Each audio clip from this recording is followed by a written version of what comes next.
As the Prophet, peace and blessings of Allah be upon him, said, "The best advice a Muslim can give to another Muslim is to urge him to the hereafter." Truly, my dear brothers and beloved sisters, Allah has given us time in this world only to prepare for our life in the hereafter. Let us not be deceived by this worldly life, for it is a dwelling place filled with trials. It is known to be fleeting. It is known to be deceptive. Everything in it is destined to disappear. It revolves among its occupants, each in turn. Its occupants cannot avoid its reversal. While they are in ease and joy, now they are in trial and illusion. Life is sometimes unpleasant. Ease does not last. Its occupants are targets constantly struck. This life shoots its arrows at them and breaks them with death. We and all we possess in this low life are following the path of those who have passed away.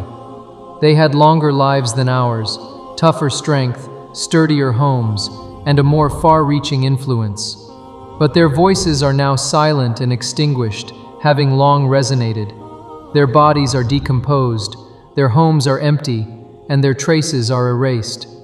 Their fortified palaces, their beds, and their soft cushions are replaced by rocks and stones on which they lean in earthen tombs buried amidst the ruins.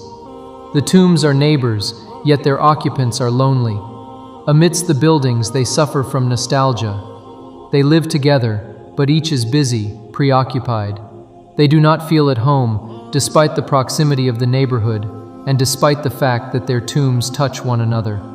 And how could they revive their bonds, since decay has reduced them to dust, and the rocks and earth have consumed them?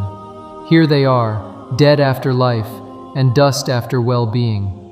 Their loved ones were shocked by their disappearance, and they dwelled in the womb of the earth. They set out on a journey of no return. Behind them is a barrier, preventing them from returning until the day they are resurrected. And we have almost joined them in solitude and decay, in the abode of the dead, laid and pressed into this cot. What will we be like when things come to an end, when the graves are turned over, when the result is the contents of breasts, and when we are presented for reckoning before a majestic king? Hearts will then be anguished over the sins committed, veils and coverings will be torn, and our flaws and secrets will then be revealed. Every soul will be rewarded for what it has done. Those who avoid the greatest sins, as well as indecent acts and shameful deeds, and who commit only minor faults, these will be saved. Everyone will receive their book, and then you will see the criminals frightened by what is in it. They will then complain about themselves and curse themselves when they read in their books the smallest details and their most insignificant actions. We will find before us everything we have done, and Allah will not blame anyone. He guided us in this life, taught us the truth and our religion in order to correct our faults and awaken us from our foolishness. Let us not forget for a single second that we will one day die and be resurrected after death. We will be held accountable for our actions and we will be rewarded for them. So let us not be deceived by the base life. Let us learn morality from those among us who have died. Let us reflect on those who came before us. Where were they yesterday, and where are they today? Where are the tyrants? Where are those who led famous battles and victories in wars? Where are the conquerors? Time has debased them. They have become dust. Stories about them remain. Where are the kings who worked and occupied the earth? They are far away. Their names are forgotten. They are like nothingness today, as if they had never existed. Allah left them the consequences and took away their pleasures. They departed with their deeds, and the world remained for others. We remained as heirs after them. If we learn morality from them, we will be saved, and if we delude ourselves, we will be like them. Where are the handsome young men with gay faces? Where is their beauty? Where is their youth? They have become dust, and what they neglected has become a regret for them. Where are those who built the cities, fortified them with walls, and constructed wonders therein? They left them to their successors, so this is their empty home. They are in the darkness of the tombs. Can you find a single one of these people? Can you hear their slightest whisper? Where are those you knew among the family members or friends you buried? Their time has expired. They have gone to find their works and stay with them. They have settled into suffering or happiness after death. How astonishing! It is as if death is destined for others. It is as if the truth is prescribed for others. It is as if the dead we bury will soon return to us.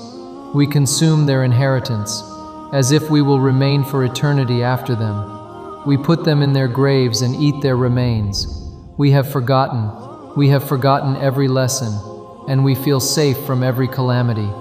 Blessed is he who is preoccupied with his own fault and does not concern himself with the faults of others.